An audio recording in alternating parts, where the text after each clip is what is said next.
Great branding begins with asking yourself a series of important questions. I think it's going to be easier for me to share my screen in this video, so I'll hop over to my computer in just a moment.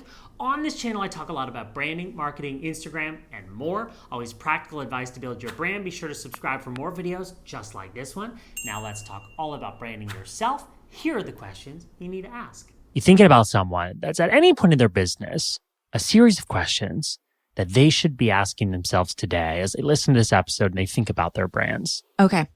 Would you like to go first? I will. I'll go first. How did you get to where you are today? What is something you love to do? When have you been recognized for your work in the past? Ooh, good one. Thank you. Now, in response or part two of my first question, which was, what is something you love to do? Now think about something others need. So balance the two. Something you love paired with something people need. Something other people need. I didn't do a good job of explaining that. I got it. I got exactly what you were saying. Okay. What's a challenge you've recently experienced that you wish had a solution? What's something people might not know about you just by looking at you? We love that one. We love that question. I don't even know how I would answer that question as a side note. But anyway, this episode's not about me. Let me see. What does a typical day look like for you? Good one. If you were to go to your wardrobe and pull out 10 of your favorite clothing items, throw them onto the bed, how would you describe your color palette or your aesthetic? What do you wish a typical day looked like for you? Ooh, I had with that. the follow-up. I had that one in my back pocket. You had that one ready. Who do you look up to in your industry? Or what brand do you look up to that's in your industry? Describe yourself in 3 words. We love that one. Love that one. So I have another follow-up. I asked you to think about who you love in your industry. Now I'm going to ask you to choose someone intentionally outside of your industry. So someone in a totally different industry than you. Who do you look up to and why? When you log into any social media account, what catches your eye? Good one. If you save posts on Instagram, what type of posts are you saving most of the time? Damn, I was going to ask that one. Oh, sorry, I stole it. But it was so good. It had to be I asked. never asked that question before, but I think it's a good one. Mm-hmm. What email newsletters do you love to read? Good one. Thanks. I have a few, but maybe that's another episode. If someone asked you to describe your brand in a sentence, what would you say? Where do you see yourself 5 years from now? Where do you see yourself 1 year from now? Damn you. Yeah. I love the 2 questions. Yeah. We do that though. Moment Yeah. of clarification. We just in the opposite order. We ask people to envision themselves 1 or 5 years from now. And then when we do a brand audit for a client, shameless plug, we paint that picture for them. Your brand 1 year from now, your brand 5 years from now, and we describe it in lots of detail. What do you hope to be known for? Who are you and why should people care? Do you prefer speaking or writing, and why? That is such a good question, and not just to stall, but can you explain why that question's important? And I bring it up because we've been asking that more often. Yes. So I think That is an important question because there are going to be so many obstacles with posting on social media. There are so many hours in a day that you might as well make it easy for yourself and embrace what you naturally enjoy. On a platform like Instagram, for example, if you don't like speaking, if you don't feel comfortable in front of a camera, then you can, why force it? Post a carousel with text. Make it easy for yourself. Yes. Great clarification. So my next question, what is your favorite social media platform to consume content? Where do you enjoy being? What physical location most inspires you? Good one. Explain why that's important. You know exactly why. Because I do. Whenever we help arrange photos for clients, we always recommend to go in an environment that truly inspires you. Number one, it helps us understand you a bit more visually. But number two, it also helps you be at ease a bit more in photography because you're in a place that brings you happiness. Excellent. So for Phil, he's got a lot of beach photos. I do. And a lot of photos in Europe, I suppose. So next question, which fits hand in hand with this. When was the last time you had updated photos taken? And then an alternate question there is, how long ago was your profile photo on social media taken? How long ago? What are some objects of meaning to you and your work? Should I unpack that one a little? Sure. When you're taking photos, it makes life so much easier if you have props. It also helps because it gives the photographer something to capture aside from photos of you, which is great because you can have filler photos that are of meaning. Those are great for banner images, for breaking up your website, and then your face isn't plastered everywhere, but it's still a consistent visual experience. Yes, we often use photos like that on a homepage, farther down the page, or somewhere like an about or a contact page, just so that it gives them some more dimension. If you're going to write a book, what would it be about? Who is your audience and what do they care about? Excellent. So we talked about book with a focus on writing. If you are going to be interviewed on this podcast, let's say, what topic would you want to address in that episode? Where does your ideal audience spend their time? That might be one of the most important questions we've asked. I agree. And can I pause to break up the question ping pong?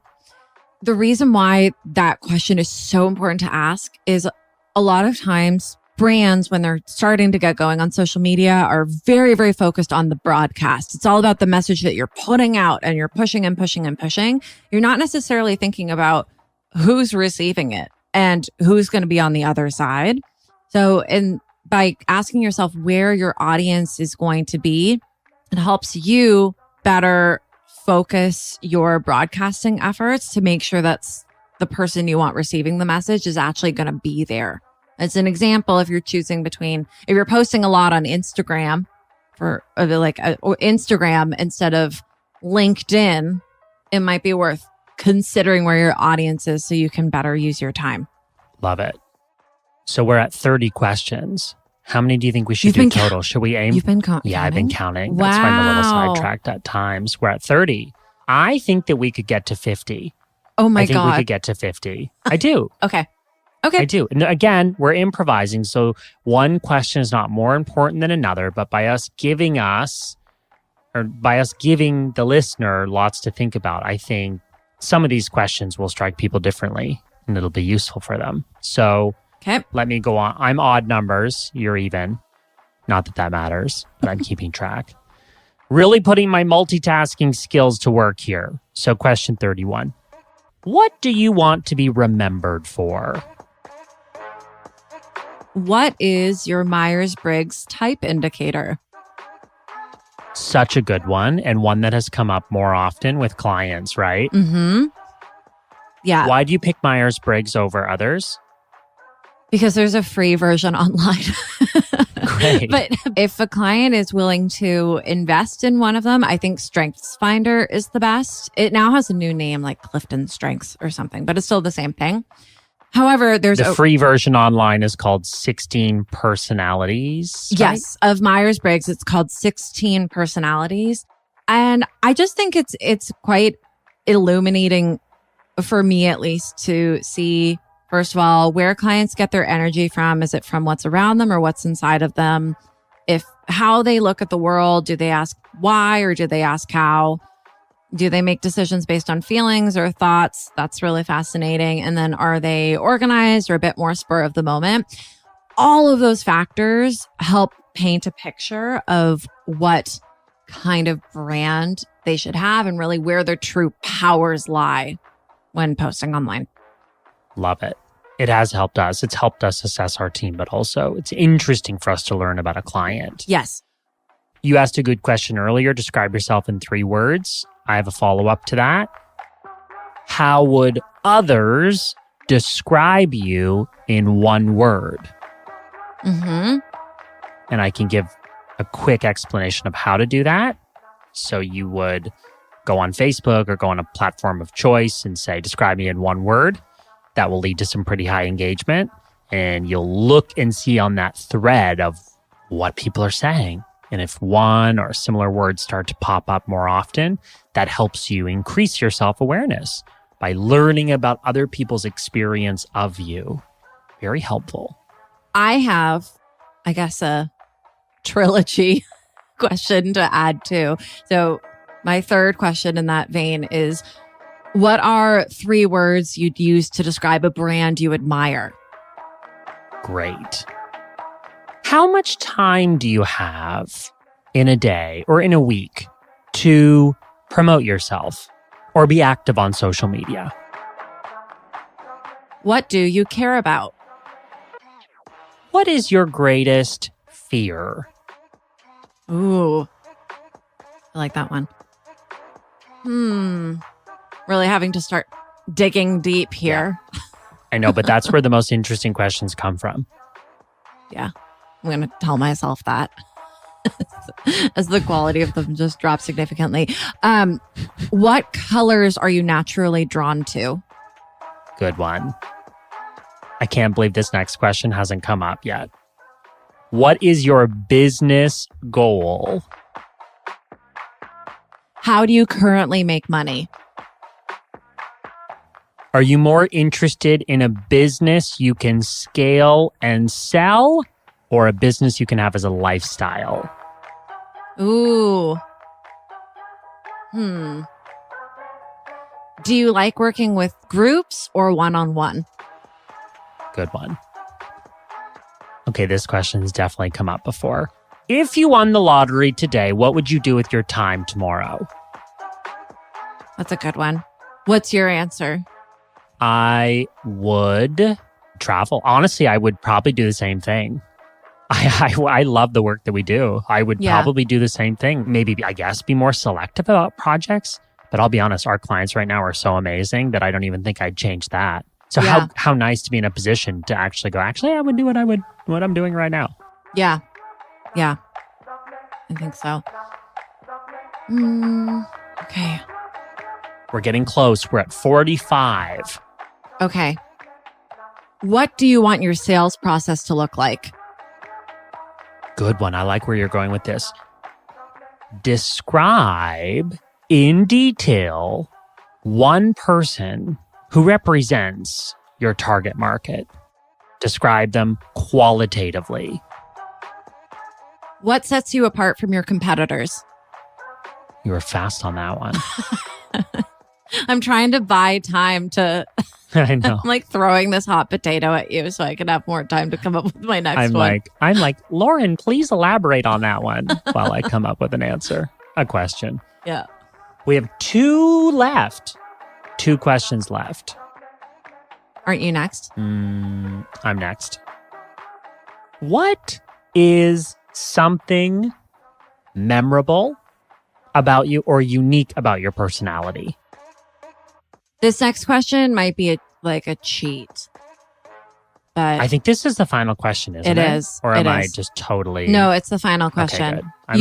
You might not like how it. did I get the counting responsibility? No, go for it. Give us the final question. What are you going to do next? There you go. Hopefully you've at least got some ideas, at least some great questions to ask yourself as you position, build, and promote your brand. I also wanted to mention that I've got a podcast episode that goes into greater detail on this. You might want to take a listen if you enjoyed this video. It will also feature my colleague and co-brand strategist, Lauren, co-host of my podcast. That is linked below. And I'd love to hear from you now. Put a comment below if there was something you found useful in this video or whatever your next steps are going to be. And be sure to give it a thumbs up. Subscribe for more videos just like this one. I think that's it. Next, I'm linking you through to some videos I think you'll find helpful. I'm Phil. Thanks for watching. Those videos are coming up next.